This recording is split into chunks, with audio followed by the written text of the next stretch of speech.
love yourself, love your people, love the skin that you're in. And again, as I said earlier, because you care for your people, though, does not mean that you hate white folk. Okay? Understand that one of the things that we must do is to learn that, as the old folk would say, you fend for yourself. We must economically empower ourselves. It was fine. We march, we protest, we say, we shall overcome. We held up our black fists, we wore our dashikis, we had our afros, we had our black organizations, but none of them gave us an agenda of economic empowerment. None of them broached the idea and the concept. What do we do to empower ourselves?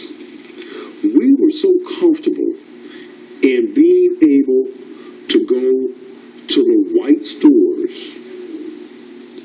that had not allowed you to even try on a hat for Sunday.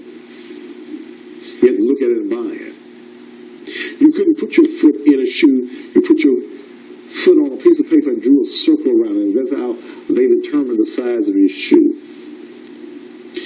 We were so happy to be in an environment where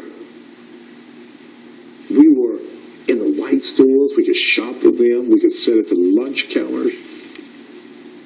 Ooh, we can go in the same bathroom. Flushing just like they do. That we did not create our own plan of economics. Prior to the civil rights movement, we had more black businesses in America than we presently have.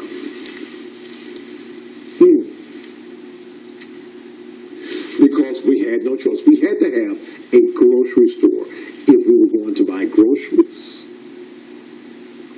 We had to have our own barbershops and our own beauty shops. If they were doing nails back then, pedicures and manicures.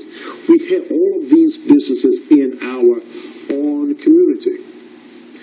And after the civil rights movement, we only know business now. We know where the white folk go. Same thing as I was saying when we talked about the integration of schools. We destroyed our neighborhoods, our own neighborhoods, so that we could be in an environment with whites. Now listen carefully to what I'm saying. We destroyed ours to build up theirs. We economically empowered white America and made white America richer. Because we felt that we had overcome. We felt now that we were equals. Now, the white business owner or the capitalist, the white capitalist, when he looked at the civil rights movement and they had their white folks meeting and all the capitalists were sitting around, they said, now, let's go on and let them come on into our places. Y'all call Johnson and tell him to go and get that civil rights movement in play. And I can probably hear some of the whites sitting at the corporate table say, why do we want to do that for? Because they want to be a part of us and what we're doing. If you're making $5 million now with your business,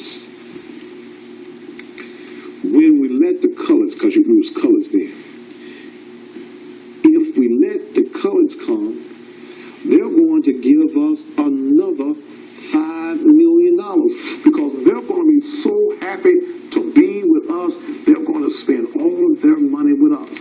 And they didn't lie. Because when we looked at it statistically, we find that the black dollar does not turn over one complete time in the African American community. We go everywhere else and spend our money. When the Chinese come to America, when the Vietnamese come to America, when the Arabs come to America, they've already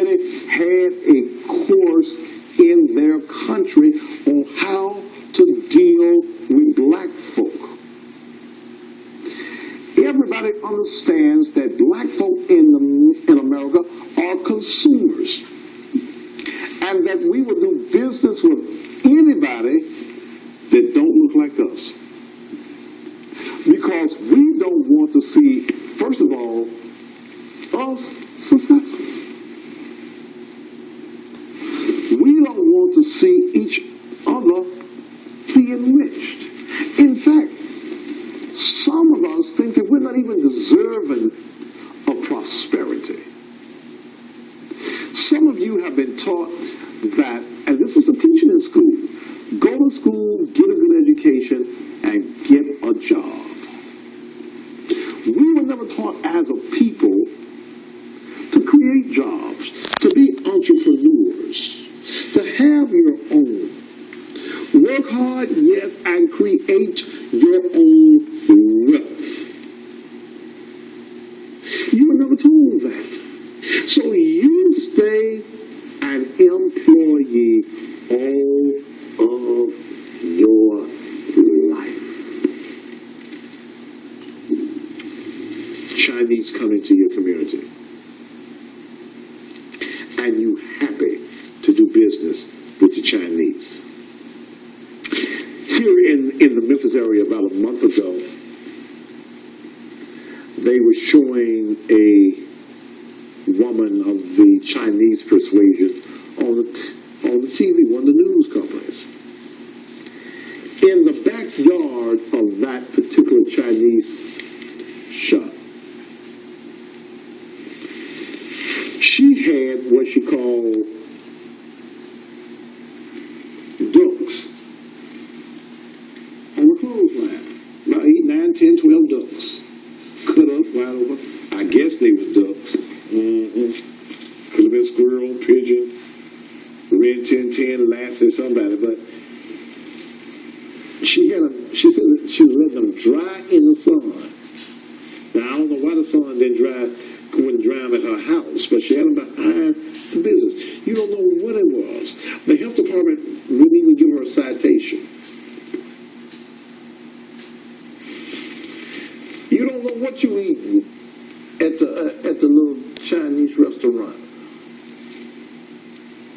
But because she was seen on the news, I passed by the next day, you couldn't even get in the building. Because you wanted to do business with this Chinese woman. Had that been a black business, and there was any conversation about some black folk had something hung on a clothesline, some food hung on a clothesline, we've been marching, protesting, I ain't gonna eat that no, they serving rats, pigeons, ducks, dogs, anything. You wouldn't have done that. But because you have not acquired a love for yourself,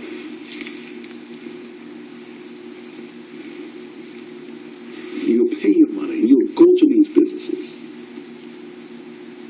But I must say that if black businesses want us to do business, and I have to throw this in, then you got to do what is right. You got to know how to have good customer service and good customer relationships. You've got to do that. We need black stores in our communities.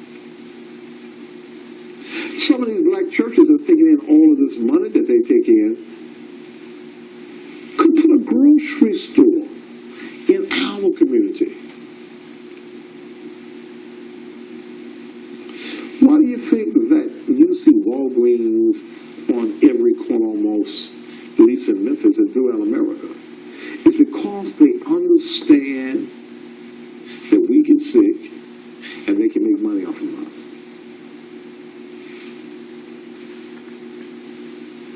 Now, other than Dr. Champion, you ain't got no drug stores that's going to treat you right no way in Memphis that's black owned.